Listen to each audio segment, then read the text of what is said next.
in medical school, they actually tell you like half the stuff we're teaching now is wrong. We just don't know which half it is. So I mean, that's built in. You already kind of accept that. We don't have a lot of data on people just consuming meat. We have a few studies out there, but there's been, I mean, gosh, almost no evidence that suggests anyone's developing any significant vitamin deficiencies. In a Harvard study that came out in 2021, they specifically looked at that.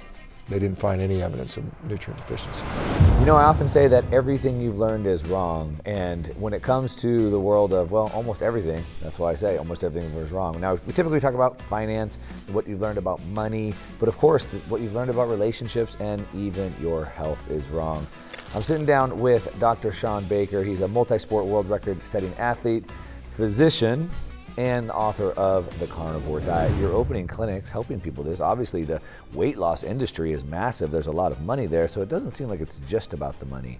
I think there's just much more profit in keeping people relatively sick and then doing this sort of what we call disease management. Maybe it was sort of having this 1 foot in, 1 foot out, where I do eat all that fat, but right. I'm also eating the garbage, Sure, and so sure. then maybe combined it's bad?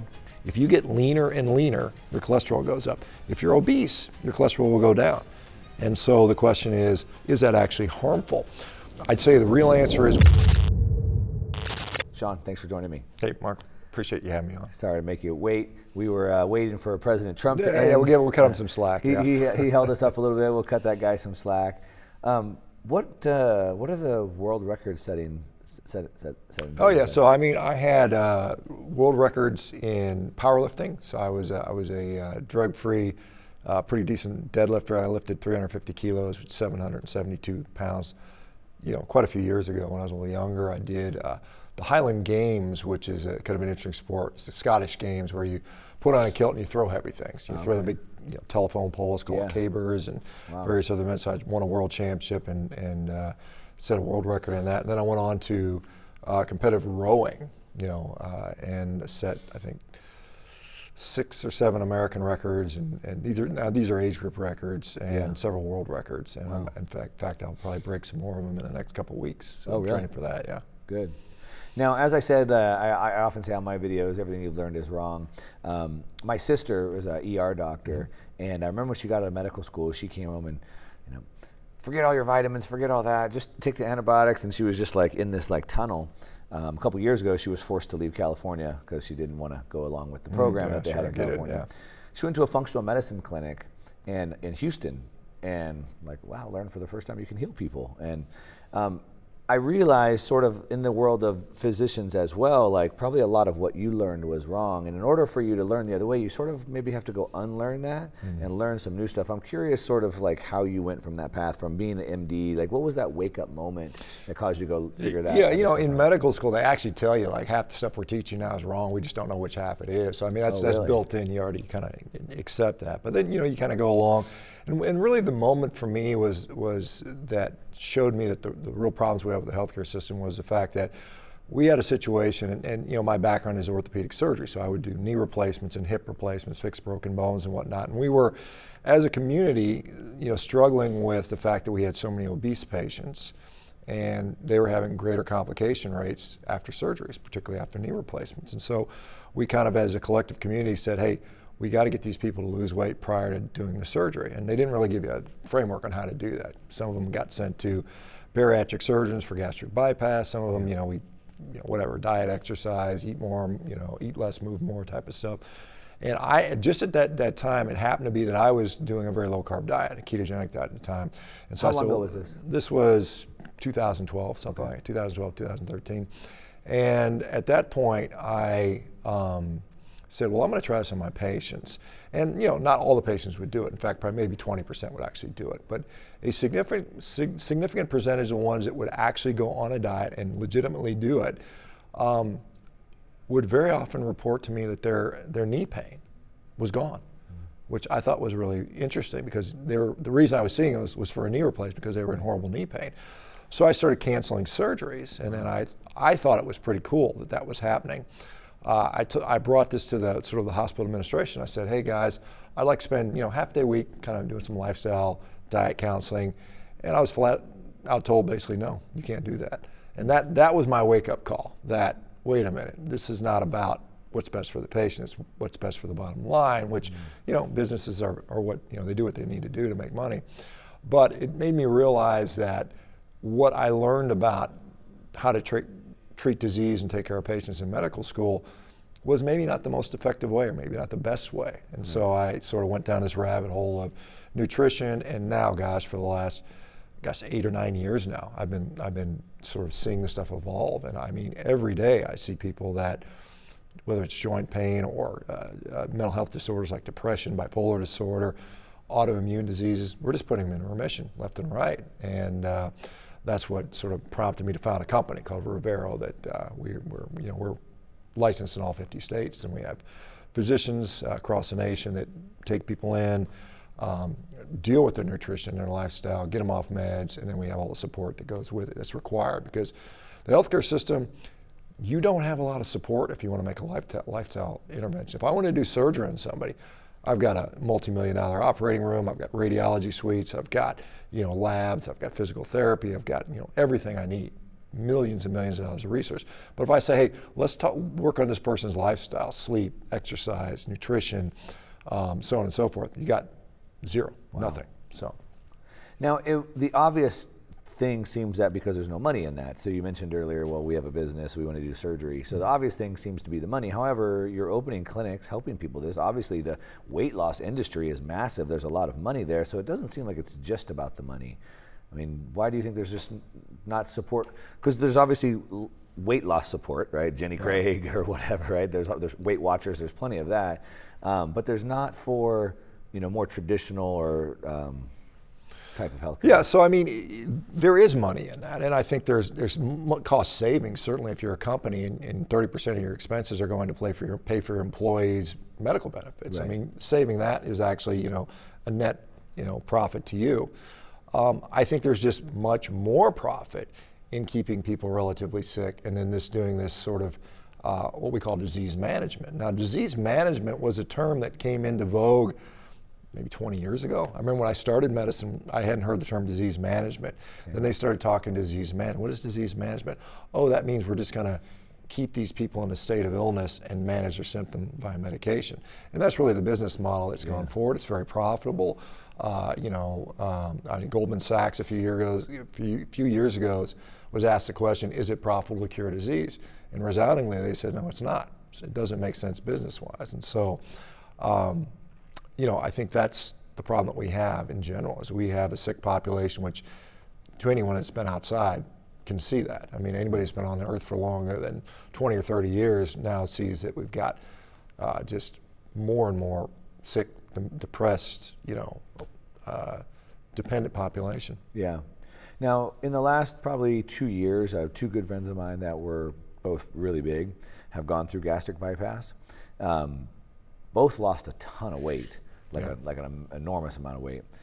One of them is starting to put the weight back on. The other one's doing pretty good. However, when I look at what they're eating afterward, it's like they're still eating bags of chips and they're still drinking sodas. So even in a type of deal where they've gotten the money, they've done the surgery, you would think they would at least still want them to maintain what they gave them, otherwise maybe they're a failure. Well, they don't give them the tools to do that. That's the problem. I mean, for some people, it's really challenging. I mean, they literally have to change their relationship with food. And when anyone comes to me and talks about weight loss, I said, don't worry about that right now. We've got to fix your food addiction or whatever is causing you to continue to do this. Because anybody can lose weight on any diet for a short period of time. It's what happens 3 years, 5 years. Calorie restriction, of course, it works for a while until you can't do it anymore. And so what this sort of option does is it provides people not only a sense of satiety, but actual nourishment. Because there are a lot of obese people out there that are, although they're obese, they're similar at the same time they are malnourished because they just don't have the proper nutrition. If you don't start feeding yourselves appropriately, then it's so easy to constantly be hungry and constantly fall prey to the food industry, which is another industry that has very clearly designed food to be addictive as possible, very profitable, very addictive. I mean, I've talked to food chemists that have worked for these companies, and they are, at the end of their career, they feel guilty about the fact that their job literally was to addict people to these foods, and they've clearly done that successfully. Yeah. would you say that, do you think it's accurate to say that all diets, like diet plans that you would go on, calorie restriction diets, are really about eating fake food? And if all you ate was real food, you wouldn't have to go on those diet plans? Well, if we think about what food was available to the average human not that long ago, 100, 150 years ago, and we didn't have these obesity epidemics. We don't have the 10,000 items that we have in the grocery store today. We don't have all of the ingredients. We're not even sure why. I mean, they're there to keep it on the shelf life and to make people eat them more. So I think if most people would give up that stuff, we would see significant benefits. It's interesting. There's a guy from Tufts University, Darius Mozaffarian, who some people will remember. He published a study showing that Lucky Charms was arguably better than beef, which is or eggs cooked in butter. Right. But one of the things he hasn't pointed out, which I think is interesting, is that from about 1960 to 1990s, 2000, we ate significantly more calories, and that seems to explain the epidemic of obesity. But since that time, our caloric consumption really hasn't increased that much, but we still are getting fatter and fatter as a nation. And why is that? Well, part of it has to do with the increasingly higher percentage of ultra processing that occurs. And so when that food is turned into powder, it's just absorbed in a very different way than what we're designed for. And so when you turn all this food into powder, it's absorbed much more quickly. And normally there's something called our microbiome, the little bacteria that live in our gut, that would consume some of that. But if it's already powder, it gets absorbed very rapidly, very high up in our digestive tract before those things even have a chance to act on it. Right. So even though we're eating the same number of calories, we're actually absorbing more calories.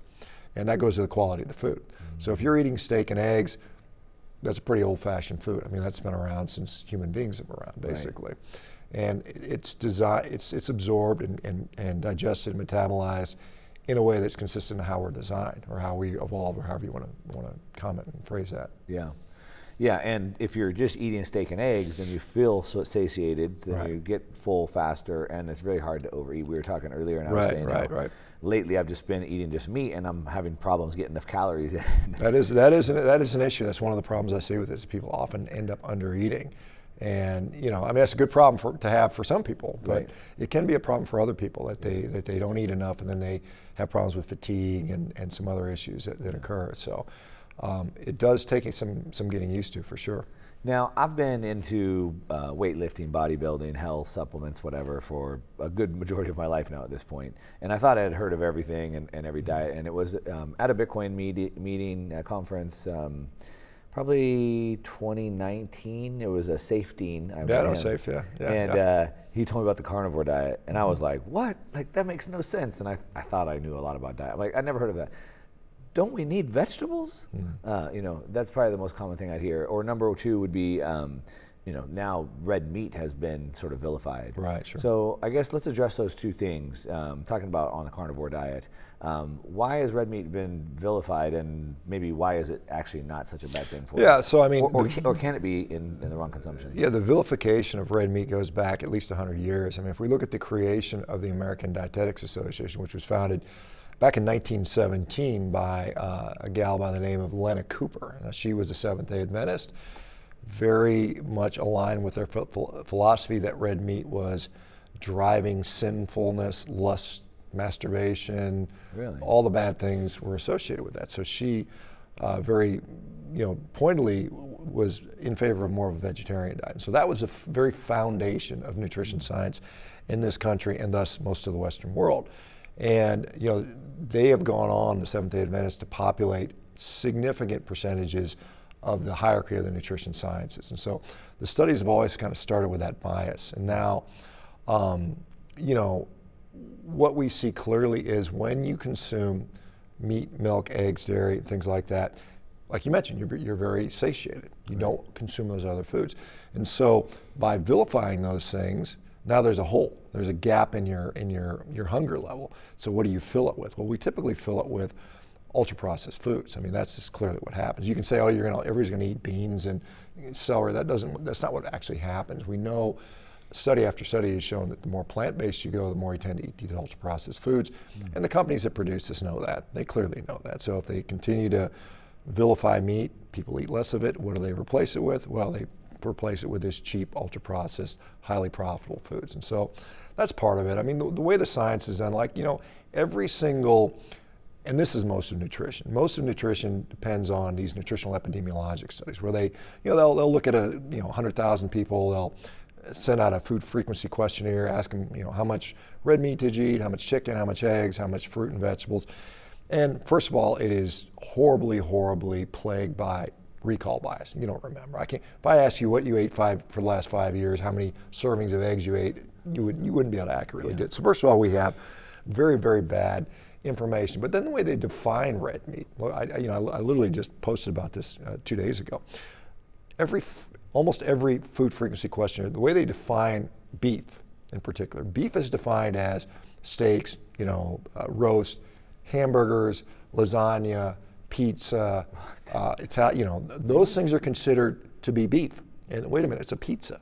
Yeah, but it's got well, it doesn't matter, it's still considered beef. So we have those horrible confounders in there. And so we don't have data, at least, you know, large scale data on people that aren't eating all the garbage and are just eating the meat. Now we're seeing anecdotally by the thousands and thousands, and there are some studies in progress right now, which I'm helping to facilitate, that are showing that. And what we're seeing is if you're eating, you know, beef and eggs and you're not eating all the garbage, you know, you're not eating all the processed refined carbohydrates with that, the health outcomes are very, very much different than what we see when you're eating the standard American Western, you know, McDonald's Happy Meal diet, which is what they conflate, you know, red meat to. Yeah, that's one thing that I was thinking because, you know, I eat the ribeye with the butter on it, and I eat the eggs. You're not getting fat, right? Yeah. Yeah, and I'm losing weight, right? But you know, a lot of people say, well, you know, there's heart disease or the cholesterol, and I was thinking, so help me with this. Maybe it was sort of having this 1 foot in, 1 foot out, where I do eat all that fat, but I'm also eating the garbage, and so then maybe combined it's bad. Yeah, I mean, I think most people, even the most sort of pro, you know, lower cholesterol cardiologists will agree that heart disease is multifactorial. There are a lot of things that do that. And we now know that there are a lot of people with very high cholesterol that never develop heart disease. You know, the counter to that, well, there are smokers that never get cancer. Okay, that's fair enough. But the reality is that, you know, there are other things going on metabolically. Metabolic syndrome, diabetes, prediabetes, insulin resistance, chronic inflammation, hypertension, all those things, which a meat-based diet often completely gets rid of. I mean, I see people, their blood pressure normalizes, their diabetes goes away, their obesity goes away pretty consistently. And so the question is, well, what happens if your cholesterol still goes up? And the thought is, well, it's because of all the saturated fat you're eating. Well, it turns out, in fact, January of this year, Adrian Sotomoda, who's a brilliant Oxford PhD, just did a meta-analysis, 41 randomized controlled trials looking at what is the main determinant of whether your cholesterol goes up or not on a low-carb diet. And the number one factor was how lean you are. If you get leaner and leaner, your cholesterol goes up. If you're obese, your cholesterol will go down. And so the question is, you know, there's something called a lipid energy model, which describes that as we are less full of energy, like if I've got a bunch of stored energy on my body, I can use that. If I have low stored energy on my body, low body fat, low liver glycogen, then in order to feed the cells in my body, the liver has to dump more flux of fat into the bloodstream. So that's why you're picking this up. Now the question is that actually harmful? I'd say the real answer is we don't know for sure. However, there are studies out there right now that one that Matt Budoff is doing at UCLA clearly has shown that they took a cohort of 100 people with, I mean, ridiculously high LDL cholesterol. We're talking about LDL cholesterol, 300, 400, and the LDL is the bad one. LDL is quote unquote considered the bad cholesterol. So super high. Like the normal that they want you to keep it under is like under 140. Some people want it under 100. Some people with diabetes want it under 75. These people are walking around with LDL cholesterols in excess of 500 for years and years and years. And they did high level, very precise CT angiography on these people. And what they found was, compared to an age match, you know, health match group, they actually had less heart disease than people that didn't have high LDL cholesterol. So it's kind of interesting. We're starting to see where the nuance is. And so, while I can't sit there and say we should ignore LDL cholesterol, I would say there are other things that impact that may, you know, mitigate or exacerbate, you know, or increase the likelihood of you having a negative outcome.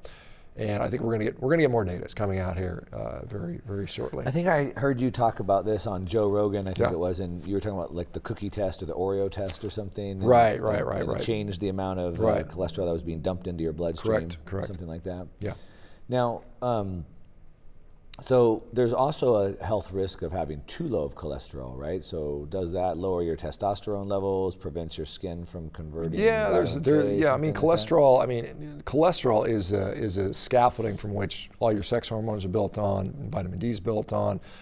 We know, at least associationally, and again, there are all the caveats about associational data not necessarily being causal, but we know people with very low cholesterol more likely to have suicide, more likely to be violent, more likely to be depressed, questionably more likely to have dementia.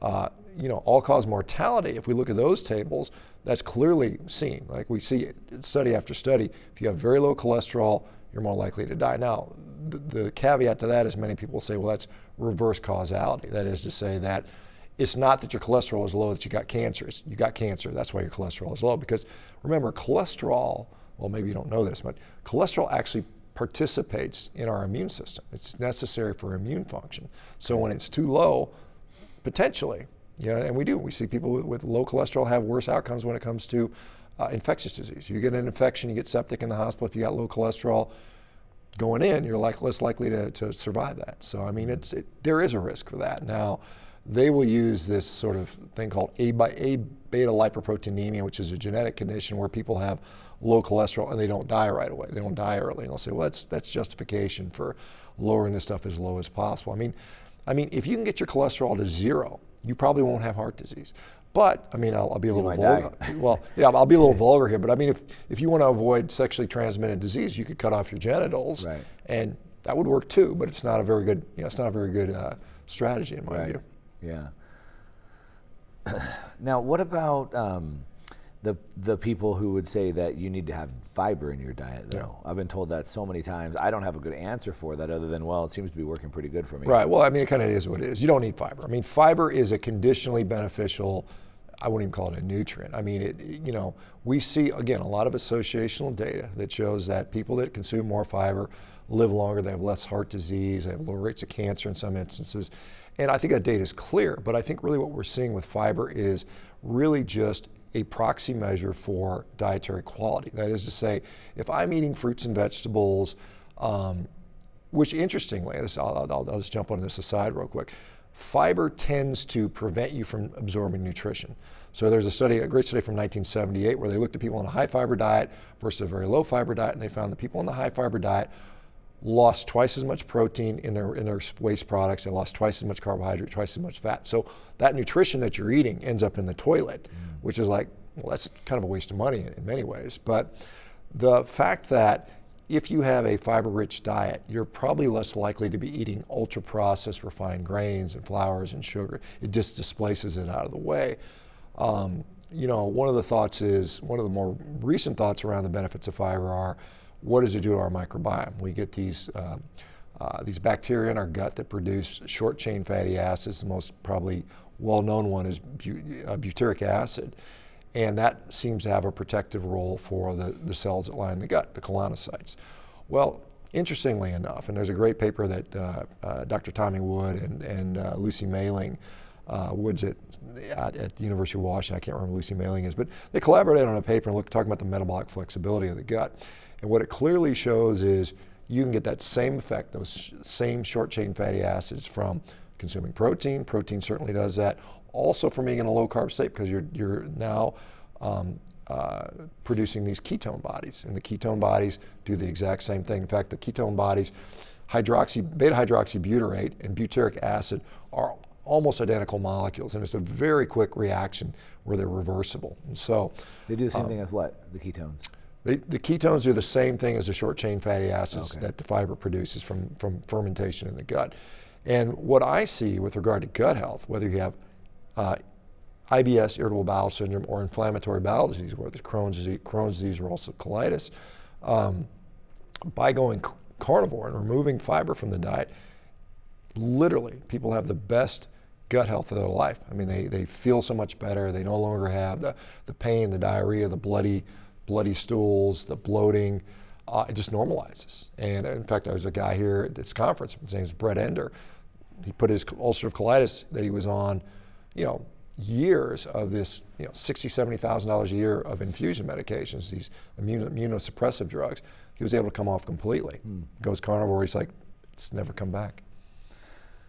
Yeah, I've seen amazing things. I haven't had any big conditions to come off of, but I've seen other people. Now, what about the quality of the meat that you eat? Sure. So like with Safety, for example, he's like, oh, I'll just go through McDonald's, I'll just get a bunch of just patties by themselves. I'll just get 6 or 8 patties and just chow that down.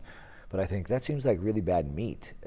Is there something where the meat sort of filters out, maybe the antibiotics or the GMO grain they've been eating? So particularly with regard to beef, so the way animal digestion, we've got ruminant animals, cows, sheep, deer, elk, things like that, where they have these sort of 4-chambered digestive stomachs, if you will, versus a monogastric, which would be a chicken or a pig, which is where most of the food we're going to eat is beef, chicken, or pork, typically here, at least in the U.S.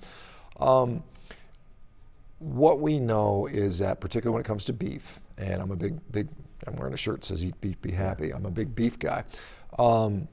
That meat, irrespective of how it's finished, generally is pretty healthy for people. I mean, when I was first on Rogan, finished at the end or it's whole? Well, I mean, it's really, the differences are at the end, because all cows start out on grass and pasture in the United States. Every cow. In fact, right now there are about 90 million head of cattle in the United States. 85% of them right now today are sitting on pasture and grass. That's just the reality of the system. Now, 15% of them are currently finishing out at a feedlot. That's going to be a large percentage of the cows eventually end up there, and they'll be fed. They'll continue to consume grass and forage. To that, certain agricultural grain products are added. Sometimes corn, sometimes it's barley, depending on what region they're in. But the reality is that you can go to the grocery store and buy hamburgers and you're fine. I've seen people put diabetes in remission. I've seen people put bipolar disorder into remission. I've seen people put multiple sclerosis into remission by doing that. Now, the difference really lies with the environmental impact, because I think that's where the differences come in. It's not so much the human health side, or at least it's not a significant difference. A fellow by the name of Stefan Van Vliet, who's at University of Utah, Fred Provenza at Duke, have looked into the nutritional differences between, and there clearly are. You can look at grass finished or regeneratively finished, which is probably even a better word, versus the typical feedlot finished things. There are nutritional differences for sure, no doubt. However, the clinical outcomes we're seeing have not been significantly different. Harvard did a study on this back in 2021. I asked the researchers specifically, ask about grain finished versus grass finished. They did. The outcomes weren't any different. I've got data on about 12,000 people showed the same thing. So while I am very supportive of finishing animals and pasturing them in a very regenerative way, and I think we should do a heck of a lot more of that, I don't think people feel like they have to do it that way to get the health results, because that's not been the experience. So it's sort of, it's a little bit better, but you don't really see it in the health results. Yeah, like when I was first on Rogan, I gave him kind of this UFC, grass-finished beef, UFC world champ, grain-finished is like the #2 contender guy. I mean, they're still very, very high-level foods. So you would be fine going to McDonald's and burger patties? Sure, I would. And then, I mean, well, you grab those on the go? I'd go to Wendy's instead, because I think it tastes better. But I mean, yeah, I mean, assuming you're getting real meat. Yeah, I mean, and that's the concern a lot of people is, oh, it's cooked in all these crazy oils. And if you go to these restaurants and you ask them, they're like, no, we don't use oils. And the reason for that is because it's a waste of money. Why? The beef already has fat in it. It doesn't need that. Now, if you eat the French fries, yeah, you're going to get all the crappy soybean oil and all that stuff. So I don't do that regularly, but if I'm traveling or something like that, if I'm on a road, if I'm in the airport, I'm like, man, if it's just between this and not eating, yeah, I'll go there and grab a burger patty from time to time for sure. And then on the steak, like grass-fed, grass-finished, grass-fed, grain-finished. Both. Yeah, both. I mean, there's only grass finished, and there's grain finished. Those are your two options. I mean, everything is grass fed at some point. Like I said, every cow that starts out is going to start on grass for 6, 8, 9, 10 months. But steak from Costco or the grocery store versus having my rancher ship it to me from Texas? I'll eat either of them, and I have. And I can't say that I personally have seen any significant personal differences, for me. But there are people you know, again, I've interacted with literally thousands of people at this point that have done this diet. There are people clearly that'll say, I feel better when I only eat grass-finished products. Conversely, there are people say I feel better on grain-finished products. So I think it's kind of personalized at that point. For me, the grass-fed, grass-finished is just a little too tough, and it loses a lot of the flavor Well, I really like in the steak. It's harder to finish those animals out. If you talk to ranchers, it takes more skill, it takes more time. You may not be able to do it everywhere in every location just because of the climate. Grain finishing is pretty much down to a science. It's pretty easy. I mean, they've got that built into the system. So I mean, that's, you know, at least you know you're going to get a well-marbled piece of steak that's going to give you enough fat, because when you're not consuming carbohydrates, you got to have fat. I mean, as you know, I mean, otherwise you'll be like hungry all the time. You'll have no energy. And for you, you don't do eggs and cheese or any of that? No, I do. I do from time to time. I mean, I've like I said, I've gone 8 years now eating 95% of my diet has been basically beef. I mean, that's literally it. That other 5% will be, sometimes I'll have eggs. Sometimes I feel like, yeah, I'll have a half dozen eggs here and there. Sometimes I'll have a little bit of cheese, but I mean, that's, you know, fish occasionally. Do you ever have like a special occasion and have like a bite of cheesecake? Yeah, I mean, I have it once in a while. Like my kid's birthday. I mean, that happens a couple times a year, 1 or 2 times a year, but it's so insignificant. It's not really any meaningful part of my diet. It's not like every day I'm consuming, you know, 3 pieces of fruit just to balance things out. I'm pretty much, I just eat a bunch of meat and eggs, and that's pretty much it for, you know, 99% of the time. So I've been doing it. To me, it's the easiest thing. I think for me though, I've learned to think about food as energy. And like I'm just trying to, and so I kind of eat the same thing every day at lunch and dinner. And like I just like that because I try to take all the decisions out of my life. So for me, it's great. But for a lot of people, you had said earlier, they have to kind of rethink the way they think about food, their addiction to food. And so I'm just curious, you know, for everybody listening here that goes, wow, it sounds pretty cool. It sounds great, but I could never do that. So what do you think is the biggest obstacle that holds people back from being able to just, because the diet is so simple, you could just go to Wendy's and just get a patty. It's like, it's the easiest thing in the world. What advice do you have for people who would want to try it but think they couldn't do that? Yeah, I mean, it's surprising. It's surprising because you think of, when I first heard about this thing like 10 years ago, there was crazy people eating all meat. I thought it was nuts. I literally did. So did I. Until I tried it. And you know, I was able to do it for a month, and it was so eye-opening how much better I felt that I was like, there's something here that's going to keep me doing this. Now, truth be told, I don't think of it as this is something I'm going to do the rest of my life. I may, I don't know. I mean, I'm 8 years into this, so there's a very good chance I might, but I don't pigeonhole myself into that sort of ideology. It's not ideology based. And I think if you think about it, you know, if you have a reason to do it, I mean, if you're healthy and fine and happy and everything feels great, hey, there's no reason to change things. But if you're sick and suffering, or if you're just curious if you could feel better, it's worth doing for a couple months. And you know, you think about it, most people do this, like that guy that had ulcerative colitis. It took him 2 years. He fixed his disease, and now he has a diet where he includes a lot of other foods in there. I mean, he's not eating junk, and he's not back to the standard American garbage diet, but he's able to have a more, you know, robust and varied diet. In our company, Revero, I mean, we literally take people, some people will put on a carnivore diet, some we won't. Some will just eliminate what we think is most likely to be problematic for their particular condition based on all the data we have. And you know, sometimes people need to do it for 3-6 months.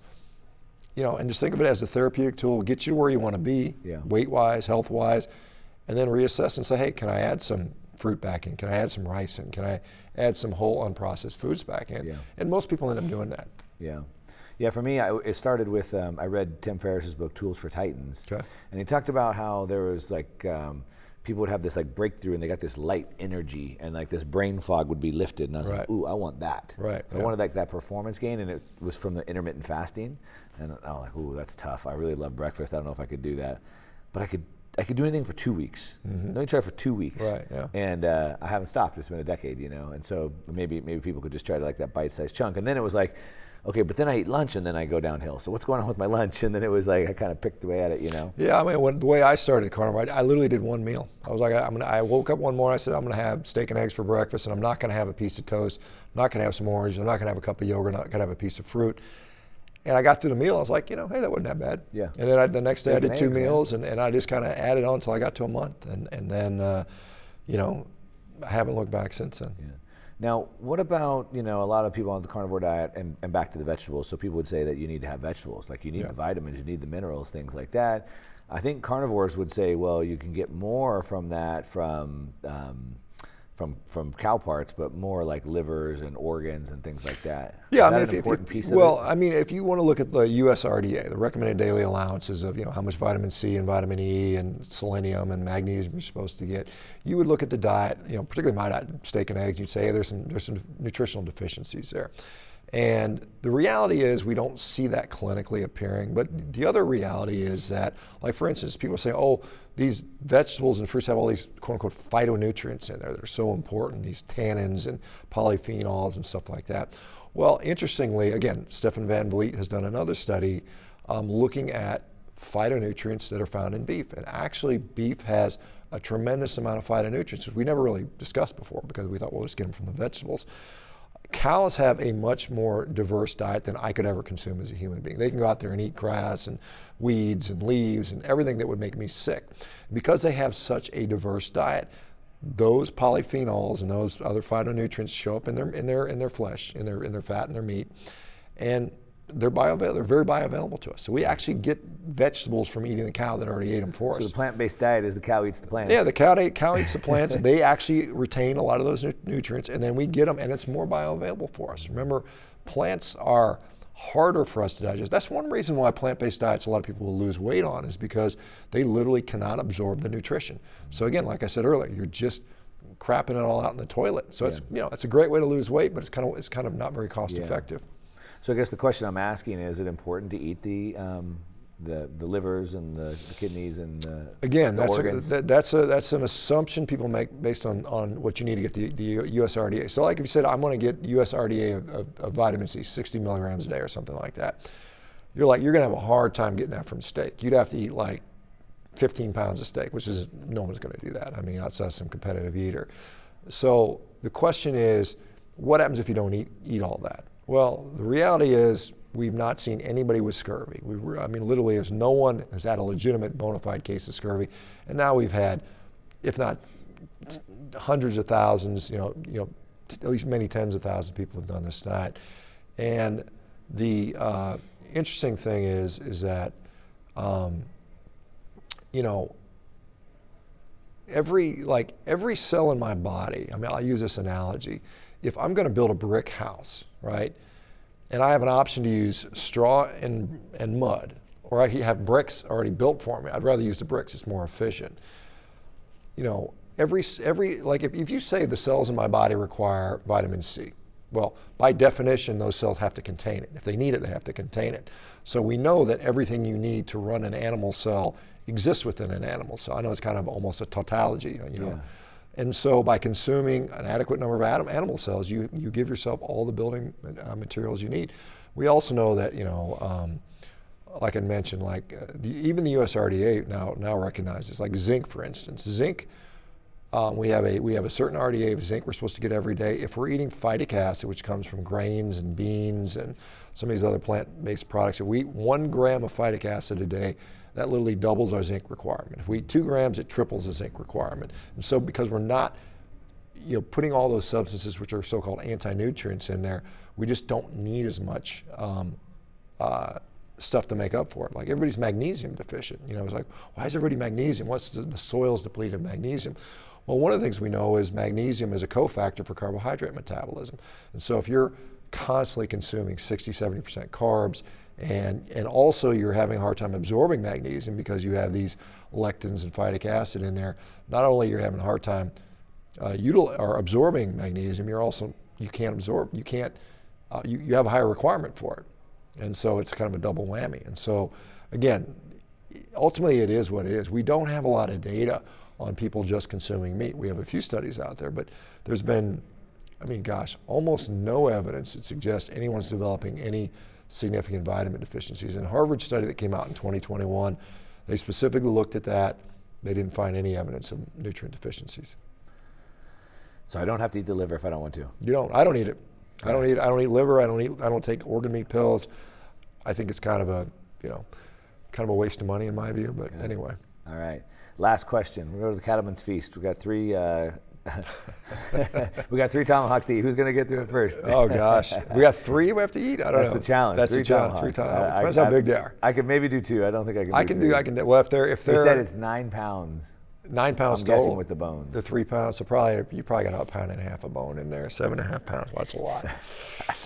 I don't think I'm going to try it. I'm not in. I could eat 2 of them for sure. Yeah. I might. I'm trying to, like I said, I'm trying to lean down a little bit, so I'm not really as pumped about that. Yeah. There is I interviewed this gal, Molly Schuyler, years ago. She ate 22 pounds of beef in one sitting. Holy cow. Holy cow, 22 pounds a woman, 120-pound woman did that, so possible. All right, so we'll link to all your stuff down below, but you have a clinic that you help people with this. If they need help, go ahead and tell us just about that. So it's called Revero.com. It's Revero. We are an online digital clinic. We have fully licensed physicians in all 50 states. We have teams of health coaches. We have all kinds of supportive information. If you have a metabolic disease, diabetes, obesity, hypertension, if you have an autoimmune or an inflammatory condition, Crohn's disease, rheumatoid arthritis, psoriasis, so on and so forth, we got physicians that are there that get this stuff, that understand nutrition, that are going to work with you to hopefully get off your medications, hopefully treat the root cause of the disease, which is what we should be doing in the first place in healthcare, instead of this quote-unquote disease management model, which we have been stuck with for the last 20, 30 years. Yep. Okay, with that, we're going to wrap it up. Thanks so much. Awesome. Appreciate it. Thank you.